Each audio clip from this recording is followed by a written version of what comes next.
Dad shouted, "Give back the $62,000 now or you're out for good." My brother said, "There's no doubt you did it." I played the bank footage and they watched themselves on the screen. Can you imagine walking into your childhood home for Thanksgiving, apple pie in hand, only to be blindsided by an accusation of theft from your own parents? The sheer, visceral gut punch of that moment still makes my blood run cold.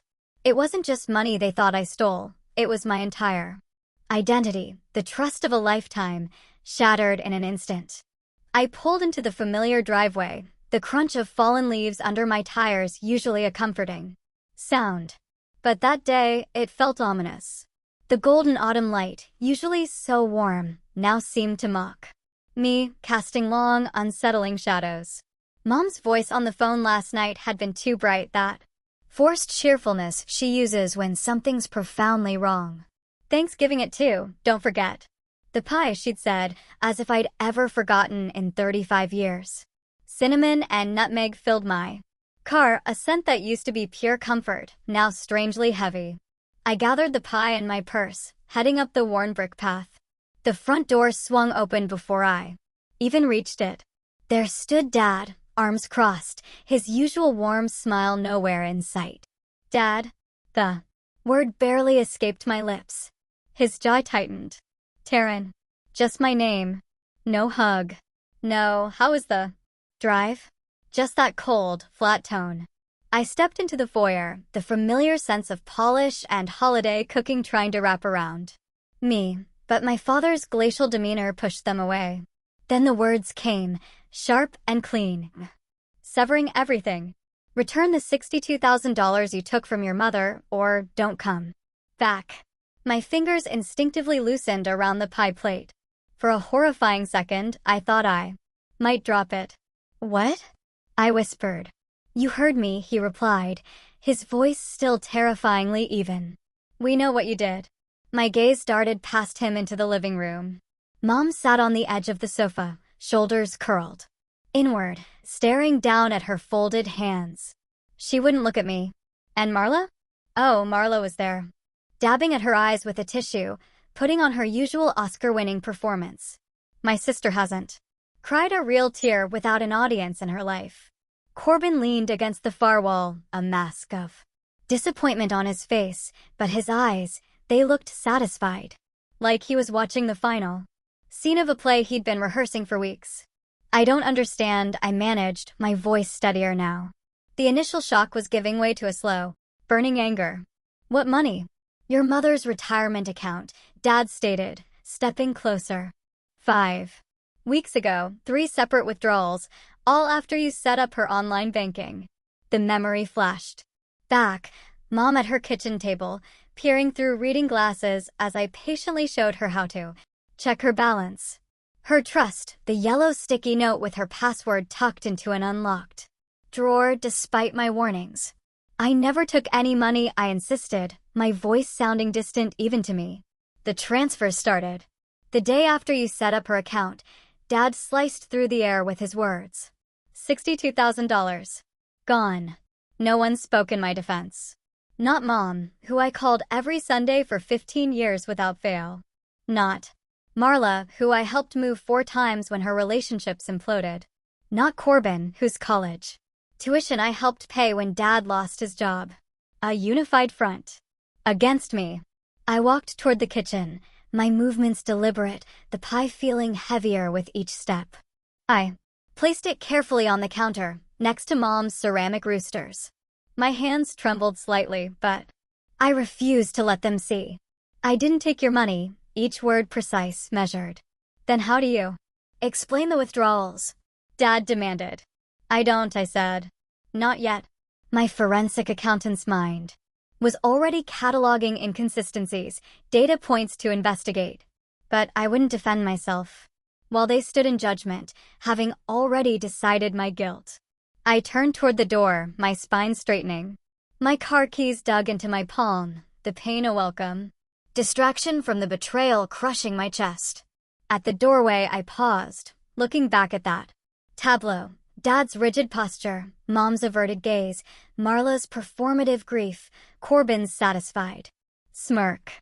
When you're ready to ask me what happened instead of accusing me, you know my number. The door closed behind me with a soft click that echoed with a terrible finality. In my car, hands gripping the steering wheel, I finally allowed myself to breathe. The full weight of what just happened pressed against my ribs. My own parents believed I stole from them. As I backed out of the driveway, the sun caught the living room window. For a brief moment, I saw my mother's face watching me leave, her expression unreadable through the glare. The memory of us just 5 weeks ago, her kitchen bathed in afternoon light, her trust as I guided her through the unfamiliar digital banking world. "You've always been so good with numbers," she'd said, squeezing my hand.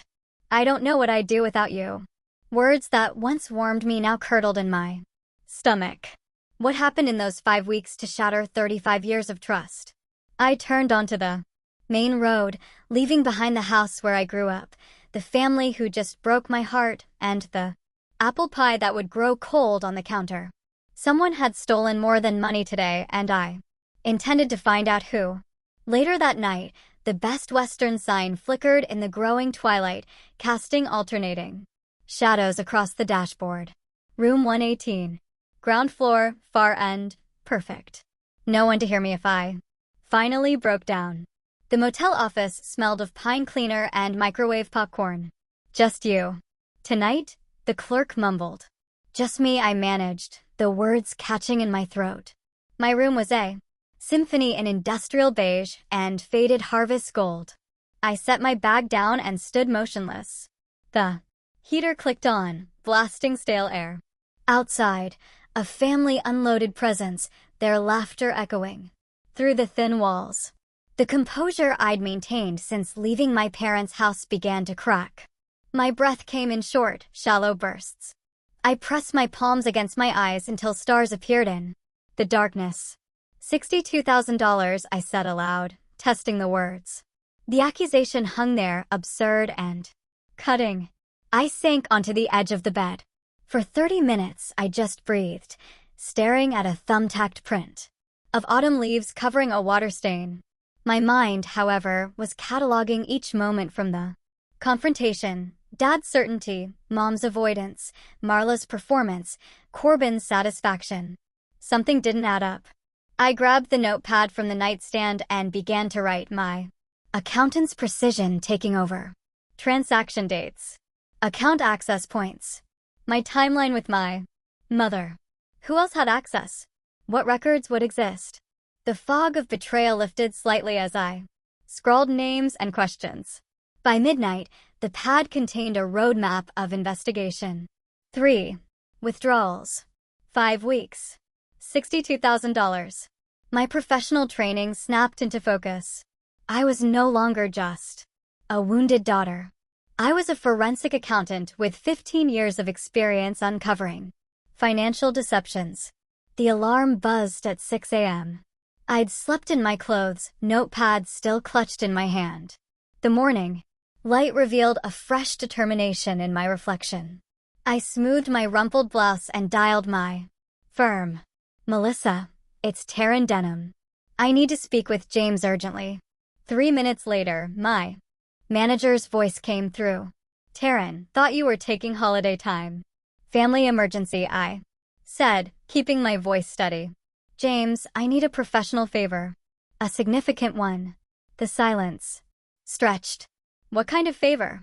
"I need to access some banking records, and I'd like to work with Sarah from Fraud Investigation."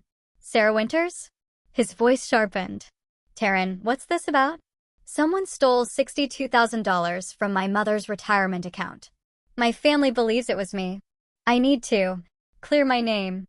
More importantly, I need to find out who actually did this. You understand there are protocols." "I've never asked for special treatment in 9 years," I reminded him. "I'm asking now." By noon, Sarah Winters and I were reviewing digital records from Pineway Mutual Bank.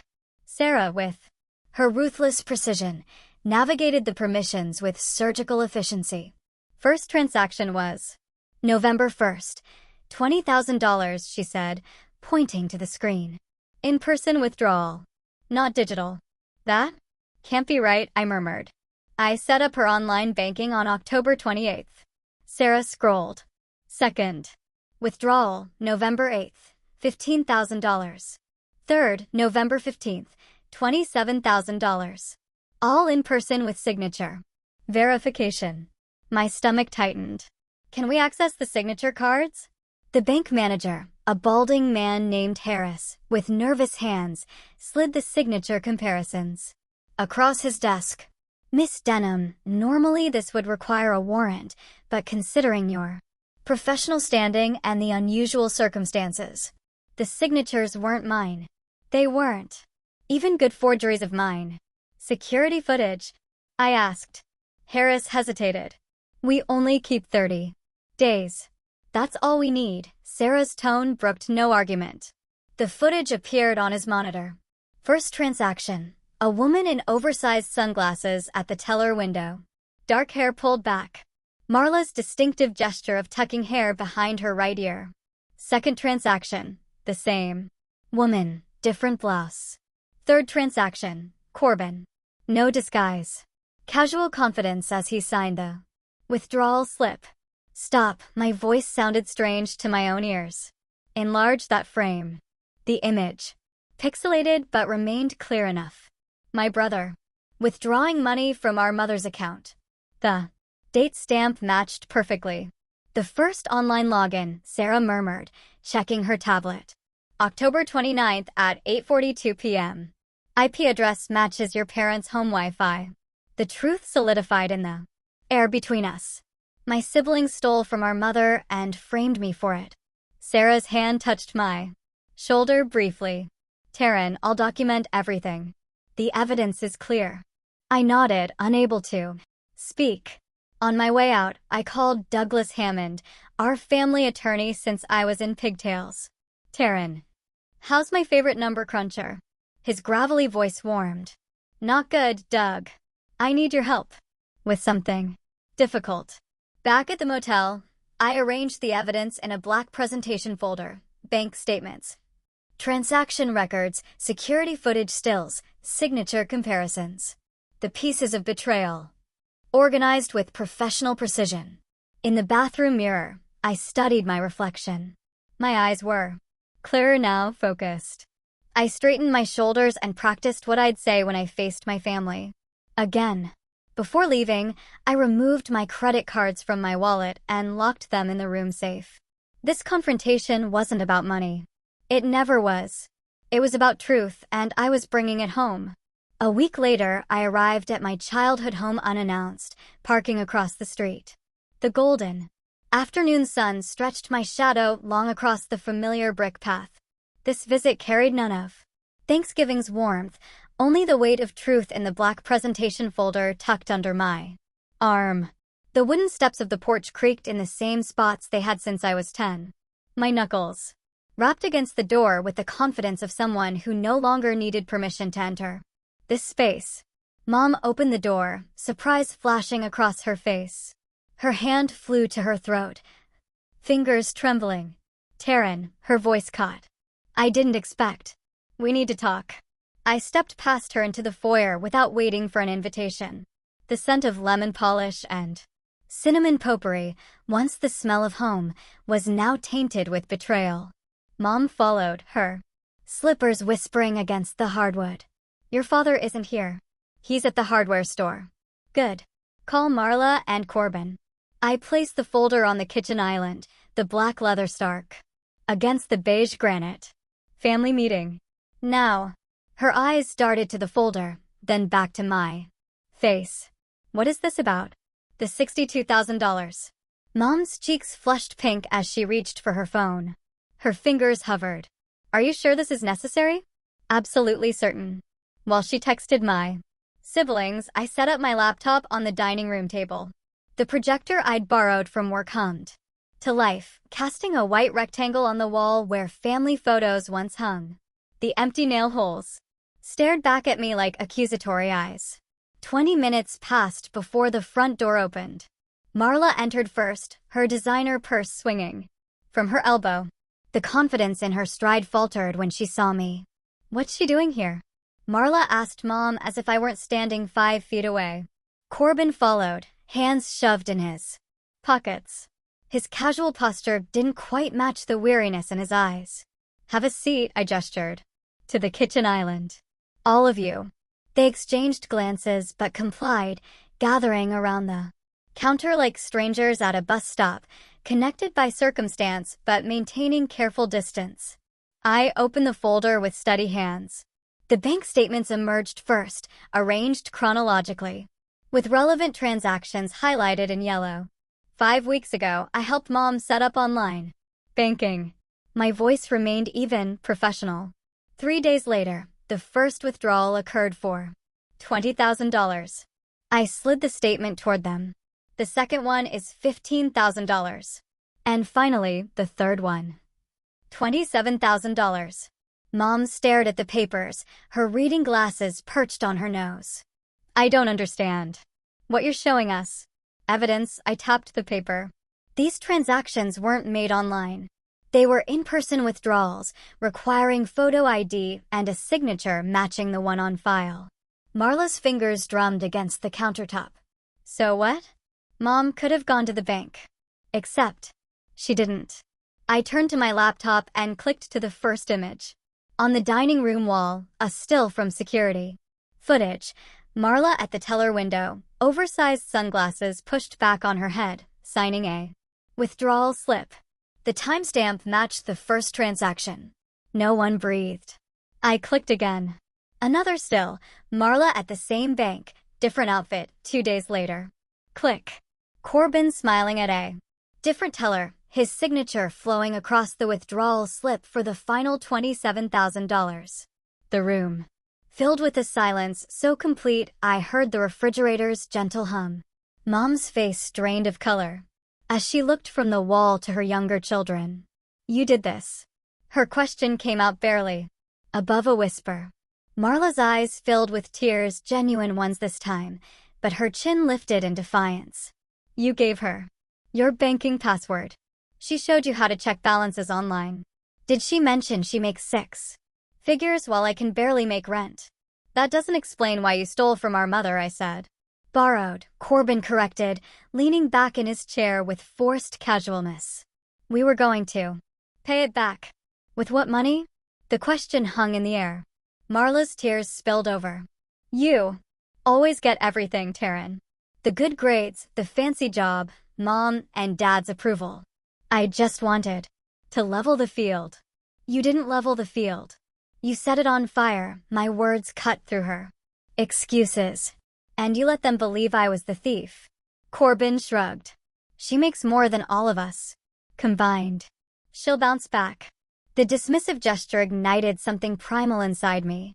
My palms pressed flat against the cool granite to keep from shaking. That money was Mom's retirement fund. Not mine, not yours. Mom stood suddenly, her chair scraping against the floor. "You let me believe my daughter stole from me." She looked at Marla and Corbin, then turned to me, horror dawning in her eyes. "And I didn't even ask if it was true." The front door opened and Dad stepped into the kitchen, carrying a paper bag from Miller's Hardware. He froze at the scene before him, the bank statements, the projection of Marla and Corbin on the wall, Mom's tears. "What's happening here?" His voice lacked the authority it carried on Thanksgiving. "The truth," I said, closing the folder with deliberate precision.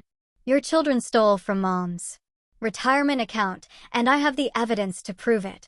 Dad's eyes moved from the folder to the wall, where Corbin's face still smiled from the bank security footage. The hardware store bag slipped from his fingers, hitting the floor with a metallic clatter. "Is this true?" he asked, but his question wasn't directed at me. Marla wiped her tears with the back of her hand. "We were going to replace it." "With what?" Mom asked, her voice stronger now. "The money you don't have from the jobs you can't keep." Dad sank into a chair, certainty crumbling from his face like old plaster. I stood taller among the ruins of family trust. My professional demeanor remained intact despite the emotional hurricanes swirling around me. "I've spoken with Douglas Hammond about how to proceed." "You're pressing charges?" Marla's voice rose with panic. Against your own family? I'm not pressing anything. The calmness in my voice surprised even me. The evidence has been documented. With the family attorney. What happens next is between you and Mom and Dad. I disconnected the projector and closed my laptop. The wall returned to blank white, empty of both evidence and family photos. Dad. I turned to him, meeting his eyes directly for the first time since Thanksgiving. You told me not to come back unless I returned the money. My spine straightened with each word. I didn't take the money, but I brought the truth. I walked toward the door, my footsteps echoing in the silence. No one moved to stop me, no one spoke. On the porch, I paused to breathe in the late afternoon air. Behind me, through the partially open door, I heard Mom's voice rise with a clarity I'd never heard before. How could you do this to your sister? To me? I didn't wait for their answer. Some questions aren't meant for me anymore. That night, after getting home, my apartment greeted me with silence as I slipped off my heels.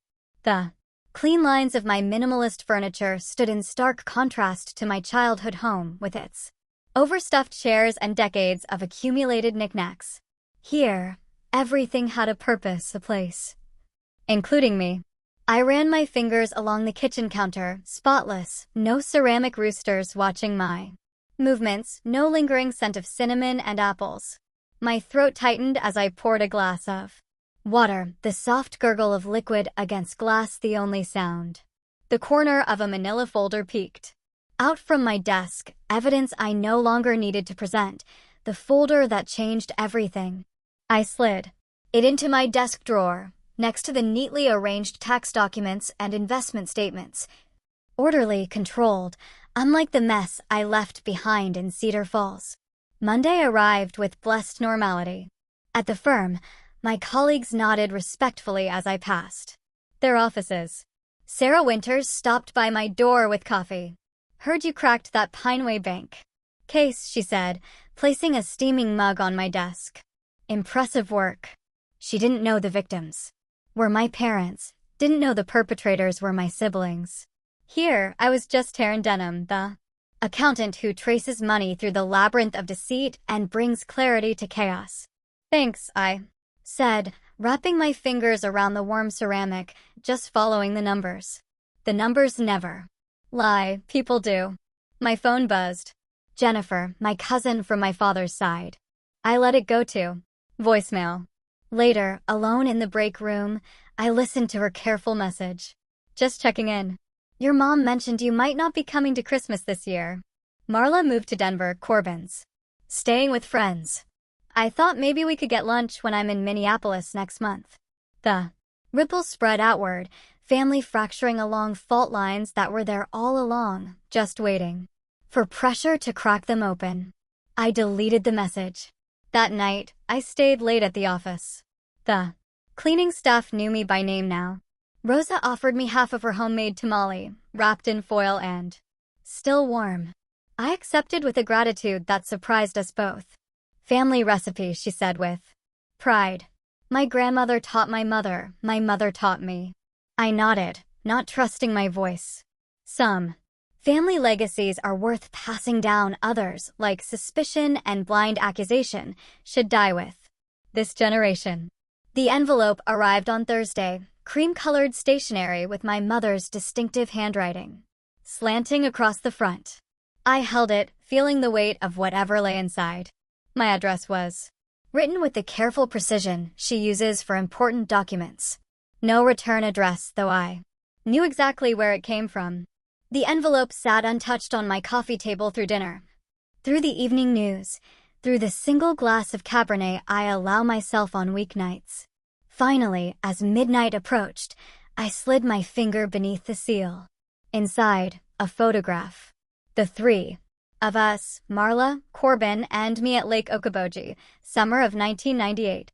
Marla's hair in pigtails, Corbin missing his front teeth, me with sunburned shoulders and a serious expression as I studied the canoe. For my siblings. Before college tuitions and career paths, before retirement accounts and betrayal. On the back, in my mother's careful script, Asterisk, we didn't realize how much we'd miss you until you were gone. Asterisk, I placed the photo face down on my desk. Tears came then, silent but persistent, not for what I lost, but for what was never really there. Saturday morning, I stood before 15 strangers in a fluorescent-lit community college classroom. My PowerPoint slide read, "Financial protection for older adults. Elder financial abuse often comes from those closest to the victim," I told them, my voice steady. Family members account for 57% of perpetrators.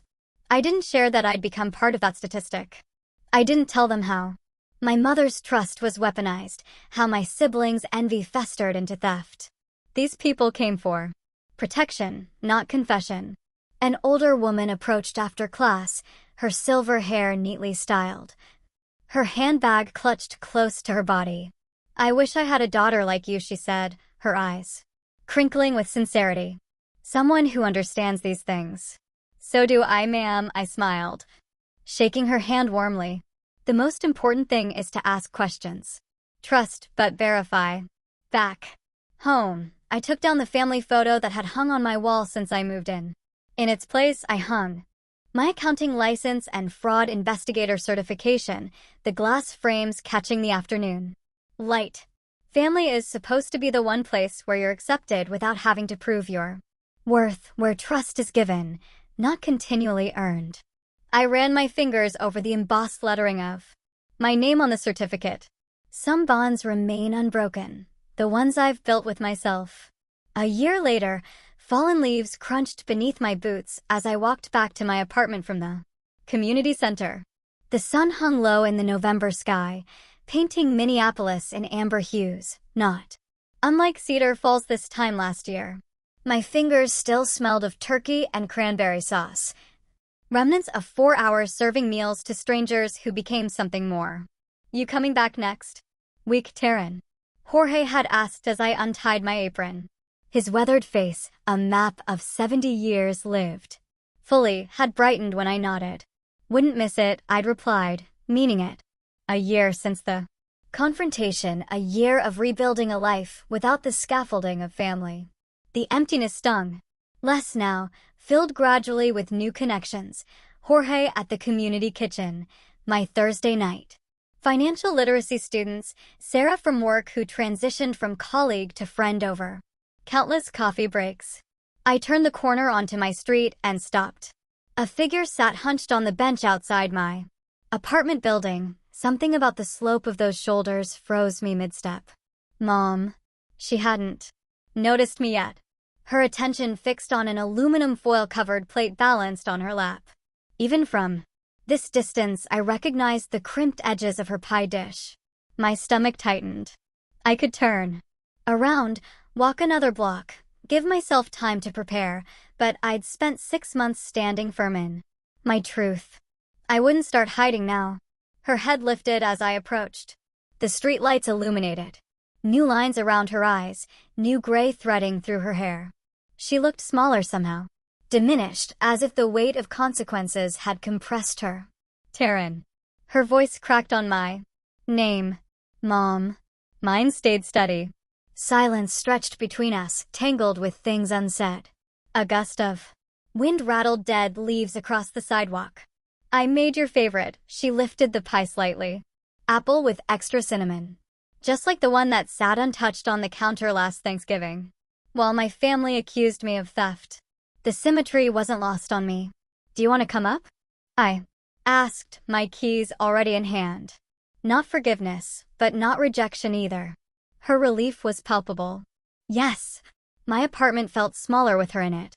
She stood awkwardly in the entryway, taking in the space where she'd never been invited before. Her gaze lingered on my bookshelf, accounting texts mixed with mystery novels, then drifted to the wall where my professional certifications hung, where family photos might be. "It's nice," she offered. "Very you." I took the pie, setting it on the kitchen counter untouched. "Tea?" She nodded, perching on the edge of my sofa as if afraid to settle in fully. Minutes later, we sat across from each other, steaming mugs between us. The pie remained on The counter, a symbol neither of us was ready to cut into. "I owe you an apology," she began, her fingers twisting in her lap. "I should have asked you, should have trusted you. I didn't rush to ease her discomfort." "Yes, you should have." Her eyes filled. "I've thought about it every day, how quickly I believed the worst, how I sat there silent while Gerald accused you." "Dad," I corrected. Automatically. "Gerald," she repeated firmly. "He moved out 3 months ago." The news landed like a stone in still water. "What happened?" "Everything fell apart after you left." She sipped her tea, wincing at the heat. "Marla went to Denver, won't take my calls. Corbin." She paused. "The bank pressed charges. We found out about other things he'd done, money from his workplace, a loan in your father's name." Each revelation should satisfy some part of me that craved vindication. Instead, they just felt heavy. "And Gerald couldn't accept his part in it," she continued. "Kept saying if you'd just explained yourself that day instead of walking out." I shouldn't have needed to explain myself. The words came out sharper than intended. "No," she agreed, surprising me. "You shouldn't have. That's what my therapist helped me understand." "You're seeing a therapist?" "Twice a week. Since February." A ghost of a smile touched her lips. "She says I spent 40 years letting your father decide what was true. Learning to trust my own judgment has been difficult. I studied her, this woman I thought I knew.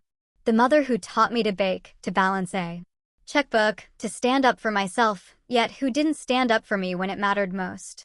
If we're going to have any relationship moving forward," I said carefully, "I need complete honesty, no manipulation, respect for my boundaries, professional and personal." She nodded, her eyes never leaving mine. "I'm not promising forgiveness, not yet." My voice remained level. "Trust rebuilds. Slowly, if at all." "I understand." She reached for her tea, her wedding ring conspicuously absent. "I'm not asking for what I haven't earned." Outside, darkness had fully settled. Through my window, Minneapolis glittered with distant lights. A constellation of lives intersecting but separate, like us now. "Why this week?" I asked. "Why come now?" Her eyes drifted to the calendar hanging beside my refrigerator, the date circled in red. "Thanksgiving, 3 days away." "Because last year I lost more than money," she answered. "And I wanted you to know that before another holiday passed." The truth of it sat between us, simple and profound. Some thieves take cash, others steal trust. The second is harder to recover. The pie remained uncut on my counter as we talked into the night, not as the family we were, but as the two people we might become. The autumn light filtered through my apartment windows, casting golden patterns across the polished hardwood floor. 2 years had passed since the Thanksgiving that shattered my world. The calendar on my wall showed today's circled date, my 36th birthday, with a simplicity that belies its significance.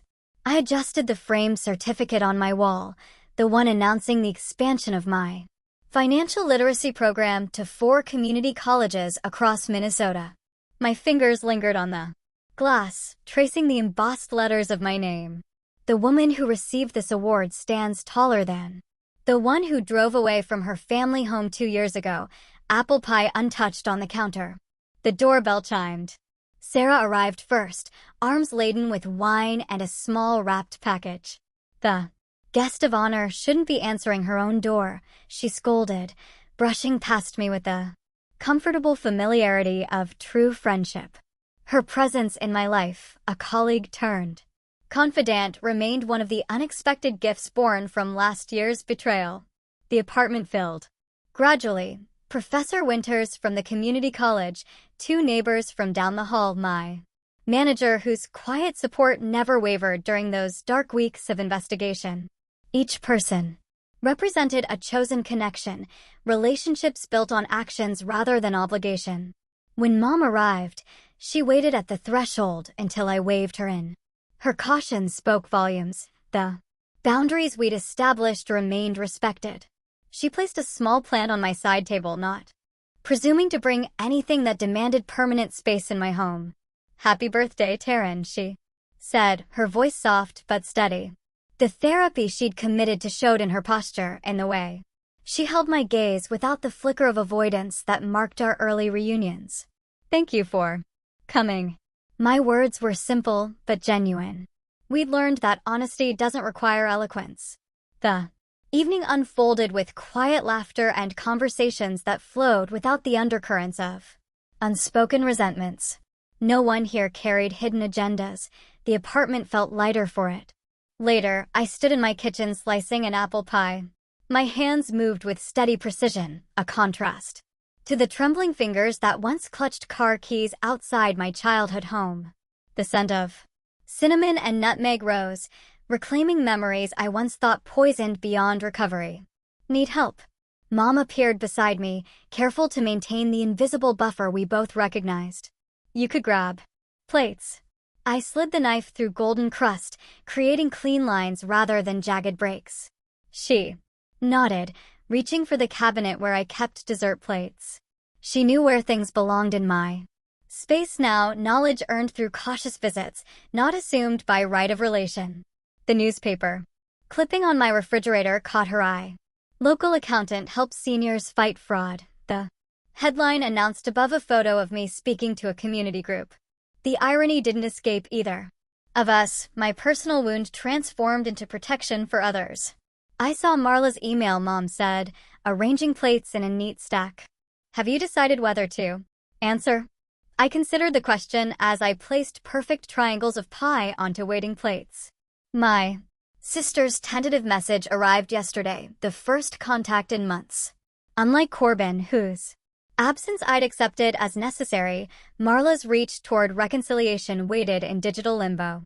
I haven't decided yet. The truth required no embellishment. Some bridges need time. Mom nodded, understanding settling between us. The Christmas card from Dad sat unopened in my desk drawer. Another boundary maintained. Sarah called from the living room, summoning us back to the gathering. I carried the pie to my assembled guests, this circle of people who'd earned their places in my life. The conversations waiting for me held no hidden accusations, no calculated tears. Later, I stood at my window, overlooking the Minneapolis skyline. Night had fallen, transforming the glass into a mirror. My reflection stared back, superimposed over city lights.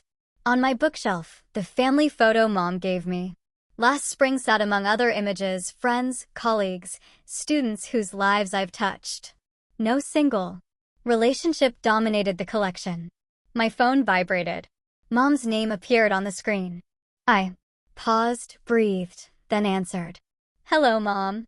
Some foundations, I've learned, can be rebuilt stone by stone. Others must be abandoned for new ground. The strength lies not in choosing one path universally, but in knowing which path serves truth. The woman in the window glass smiled back at me, her eyes clear with hard-won wisdom.